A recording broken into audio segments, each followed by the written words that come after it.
was Sid Vicious. And now, I don't know. I always thought his real name was John Ritchie Simon. But me and Sean went on Wikipedia and it would say Simon John Ritchie. And I was like, I don't think his name, I think it's John Ritchie Simon. Yeah. But who knows? Who knows? Who knows, internet land? We both thought it was the other one. I don't know. But Sid Vicious, he was born in 1957. His mother was this woman named Annie, and she was just like a wreck. And she started doing dope. She had a couple, a lot of different men around Sid, and she may or may not have been turning tricks type deal. It was a rough upbringing, and his mom was a junkie. So Sid, he wasn't a junkie yet though, even though his mother was. You know what I mean? And he's going to school and everything. He starts hanging out with John Lydon, Johnny Rotten, the singer of the Sex Pistols, all right? And they're all a crew, you know what I mean? He gets the name Sid Vicious, actually. I didn't know this. The reason why, I thought it was for other reasons. John's hamster bites Sid Vicious, and because he got bit and the hamster's name was Sid after Sid Barrett, what's that, like Pink Floyd? Pink Floyd, yeah. So Johnny Rotten has a hamster named after Sid Barrett who bit John Ritchie Simon Sid Vicious's hand, thought it was funny, started calling him Sid Vicious because there were 4 Johns and things were very confusing, I would imagine. Yes. I get mad when there's 2 Andrews. 4 Johns all hanging out. A lot of Jessicas, by the way, too. There are. But, That's a good point. Yeah, but back to the Pistols. Yes. But so that's where the name Sid Vicious comes from. But Glenn Matlock was the bass player in the band, and Stevie Jones had his band with Paul Cook and Glenn Matlock, but then started hanging out with Malcolm McLaren, and Malcolm kind of took it over, started funding it. They started hanging out at Sex. Stevie Jones, a lot of people don't know this, was the original singer. The band was called Cutie Stevie Jones and his Sex Pistols. Okay, so I read Stevie Jones' biography. This is all news to me. I'm just like sitting here like a little kid fucking getting it up. Yeah. I read Stevie Jones' biography, Lonely Boy. That's where a lot of this is coming from. And it's also coming from random other books I've read throughout time, but a big part of it from Lonely Boy. It's his memoir, very graphic and very sexual. And so it was Cutie Stevie Jones and his Sex Pistols. Malcolm takes over and puts Johnny out front. Johnny couldn't sing, but believe it or not, they actually got him vocal lessons. And he had a vocal coach. I don't know, you should know this. It's actually in the Great Rock and Roll Swindle. They show his vocal coach, and she starts singing Submission, and she's like, I'm on a submarine mission for you, baby. All like an opera singer playing the piano. And you could it's all properly played, like you could so tell it's the song. But she actually ends up coaching him, and he does get some pretty good lyrics out there, if you ask me. I mean, they were teenagers. Johnny Rotten really was writing those songs. Like, he doesn't get a lot of credit for that. And, they were pretty clever. I'm sorry. We could say they're cliche now, but they definitely weren't then. He wasn't 30. He was a teenager. Not too many people were doing this before.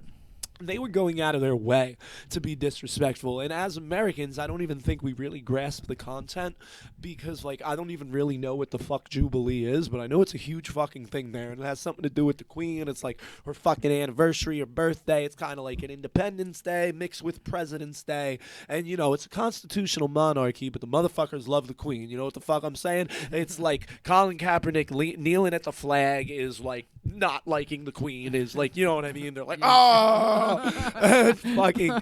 So the Sex Pistols are literally changing release dates to have God Save the Queen, which, FYI, I feel like a lot of people don't realize, actually is Great Britain's national anthem. So God Save the Queen is not some title they came up with. It would be like if our band came up with a song called The Star Spangled Banner, and it was just about how American politics suck and fuck you.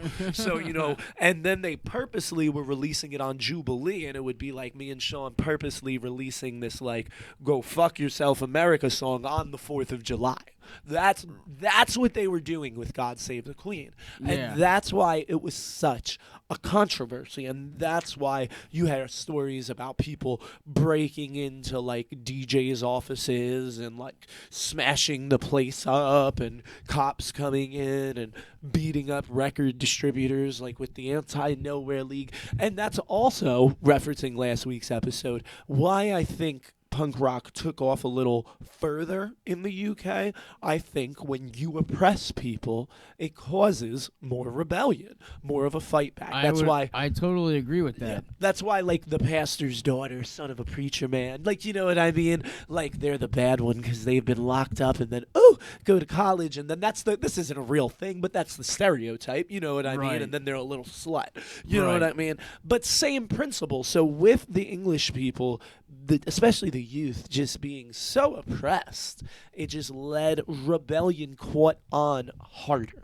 You know what I mean? Right. And the Sex Pistols, it was McLaren who moved Glenn Matlock, who's a good musician, by the way. Glenn Matlock, you can get Sex Pistols tracks with him playing. I'm looking for I've seen him play live. Sex Pistols vinyl. Yeah, I've seen Glenn Matlock play live, and I've always known he's a great musician. It's funny, anytime he talks now, he always makes sure to mention that he's all for the Queen and he loves his country, because now he's just like some 60-something-year-old British guy, and he's like, oh no, I've always loved my Queen, always loved my country. It was the times, you know, it was John and Malcolm, and yes, I was kicked out because I was a good boy. Could you imagine getting kicked out of your band because, like, they're like, dude, you can play, but you're like a pussy. Like, this asshole over here, he doesn't know what a bass is. We're going to strap it on him, and he's just going to, like, beat people up and shit, and we're going to sell records. Because let's not forget, one of the knocks on the Sex Pistols, but at the same time, totally fucking cool, go fuck yourself.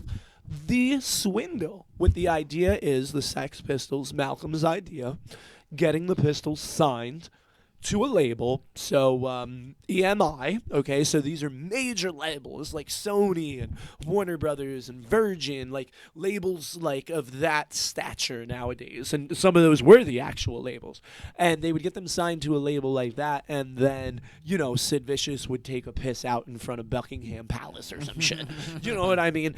And they would do it on purpose because, as you've heard in previous episodes, when Renee from Blanks talks about contracts and guarantees and getting dropped and da-da-da-da-da, and when you get dropped, you hold on to the money and you don't have to pay it back. So they were purposely creating chaos because it was getting them headlines with the whole all press is good press. So they're getting them headlines. Right. And but they're also getting this record money, and then it's just creating hype because the album's just not coming out and not coming out and not coming out, and now it's Warner Brothers, and now it's EMI, and now it's whatever, you know what I mean? Right. And it actually ends up with the Damned, the Sex Pistols, in a very asshole way. Malcolm kicking the Damned off the legendary, highly dysfunctional Anarchy tour, which was the Damned, the Sex Pistols, Johnny Thunders, and the Heartbreakers, and the Clash.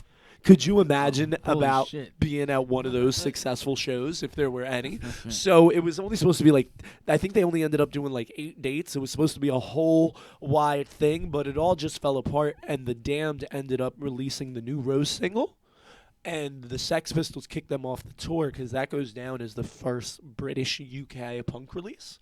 And the Sex Pistols were supposed to be the first one, so McLaren, in typical hissy fit way, kicked the Damned off the tour for releasing the record while he was doing his swindle, collecting his money. So Sid Vicious, there's a show at the 100 Club, and he is seeing the Sex Pistols for the first time. Now, there's this other dude, and I guess he was a writer. I've seen this portrayed in movies. I think he was a writer for NME magazine, which NME, you know, it's supposed to sound like Enemy. It's like a British music magazine. It's always referenced when you look at old punk things. And he was a writer for them, and I guess he was talking some shit on the Sex Pistols. Sid Vicious, and this is told from, what's her name, from The Pretenders, Christy Hines. This is told from Christy Hines' perspective.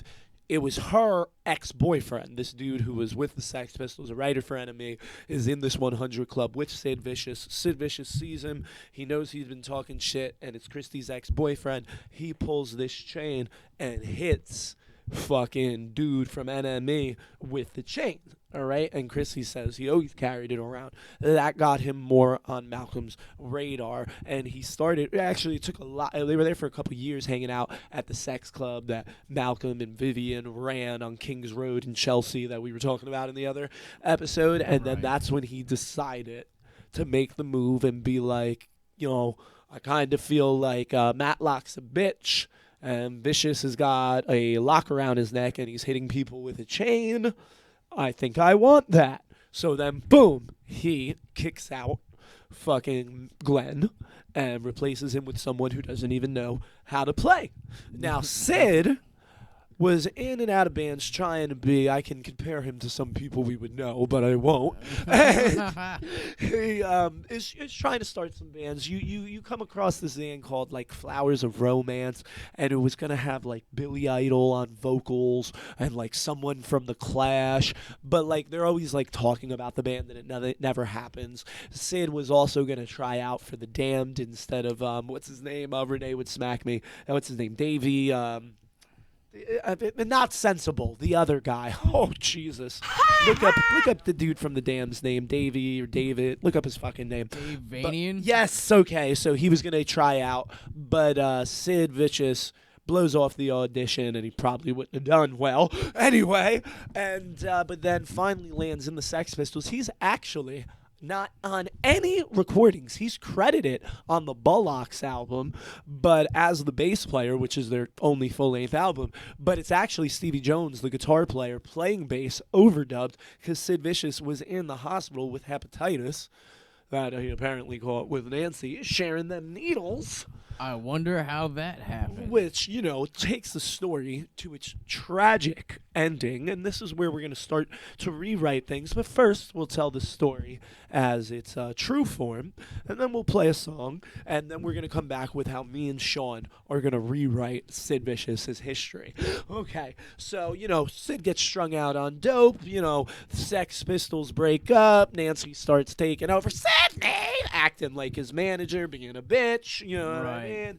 And they play the first ever Holidays in the Sun, and it is their last show. The band implodes on stage, okay? Sid ends up in the hospital again, according to the Sid and Nancy movie with, who is the actor? Gary Oldman. I was going to say Gary Busey. Yeah, Gary Oldman. Gary Busey. He like walks through that. Could you imagine? Think of Gary Busey portraying Sid Vicious in Sid and Nancy. That would be fucking great. I'd love to see that. I would love. I think he can do it, man. He's got that snarl lip like Billy Idol and shit. I totally want like a nowadays Gary Busey. Oh my God! What if Sid Vicious would have grown up to be like Gary Busey? He probably would have. That would be awesome. But anyway, that is not what happened. So Sid and Nancy end up in New York, and Nancy's got some connects. She's a groupie, a junkie. She gets around, you know what I mean? She knows the dolls. That's how she ends up in the UK in the first place. Johnny Thunders and the Heartbreakers. All the books are like, no one in the punk scene in the UK knew what heroin was until they met Johnny and fucking Nancy. So he comes back. They're at the Chelsea Hotel. You know what I mean? They buy the knife. They make their pact. Nobody really knows what happened, but according to the Sid and Nancy movie, he pulls out the knife one night while they're all sick, and he goes, "You want to fucking die?" And the way the movie portrays it, Nancy runs into the knife, okay? But there is some evidence of this because she did just go back to bed. And she probably would have lived if they would have taken her to the hospital, but she gets stabbed. She falls over. He helps her, and they go, and she dies in the bed, just sleeping there. And now, also according to the movie, it cuts to the dealer walking in, going to drop something off to Sid, and he's like, holy fucking shit, she's dead. And Sid's there all strung out. Next thing you know, Sid's in county. All right? Now, Right. this is where the story gets murky. He's not even in there for all long. But sad to say, especially back then, this shit happened a lot. I don't understand how it happens in county because you ain't been there all that long. But apparently, he's like raped in prison. Like, he's like molested. He's fucked up. Real bad stay. Begging his mom, you got to get me out of here. You know what I mean? Right. So they bail Sid out. All right. Now, up until recently, I don't know why this came out, but Jerry Only, all the gossip and the rumors says that Jerry Only was with Sid Vicious the day he died. And I didn't know this up until recently. Apparently, the Misfits and Sid Vicious pretty close. And I've also found that weird because I feel like the Misfits are like super famous and they're one of those bands like nobody, there's not, you don't know much about the history and personal life of the Misfits. Like, tell me something about Doyle. Tell me Doyle's real name. Like, do you know what I mean? Like, I that's, do. So I get it's, that. and so the fact that they're tied to the Sid Vicious story, I see that playing in there even more. And I remember saying to Sean, I was briefing him about this episode a couple minutes ago, and I said, for obvious reasons, nobody ever said they were there. And he was like, what obvious reasons? And I'm like, well, think about it, dude. This is a room where some teenager who is wanted for murder died, and no one knows what happened. Well, he died of an overdose, but like the details are unclear. Like, you wouldn't be trying to say I was in that room either. You know what I mean? Right. But it's come out that Jerry Only was in the room, and according to everyone, Sid Vicious overdoses from a shot, and he couldn't shoot himself up, and his mother, Annie, as I told you, had been a junkie from 63. Right. Hard upbringing for Sid, but he's not doing dope until he meets Nancy. But ends up doing dope. His mom is shooting him up. He overdoses, but doesn't die. Okay? Now, when this happens, they think he's dead. There's a party going on. This is when everybody allegedly panics or runs out the room. Okay? And it's then believed, and this comes out of this Jerry Only story that surfaced a couple years ago and is all over the internet, that Sid Vicious's mom shot him up a second time while he was already overdosed to murder him because everybody knew he was going to prison. He was either going to get life or 20 years or whatever, but the motherfucker was only in there for like a month, and he was getting punked and molested left and right. Right. So people is now being portrayed that Sid Vicious's mother purposely overdosed him as like a mercy killing. And that is the sad conclusion of Sid Vicious's story. I have never heard that before. Oh, yeah, dude. No, I've been in some punk rock holes and read some deep books and seen all the movies and been on all the websites. But, obviously. yes. But, I mean, I knew the fact that he, OD'd and that's how he died, and then he died in 79 and all that shit. But all that shit you just told me, holy shit, I didn't know. And that's why you listen much. to Pogo City Radio. And the fun part is, that's not even why we're here. We're here to now rewrite the story. And we're going to go back to that Chelsea hotel. And we're going to take off after we get to this next song. Now, to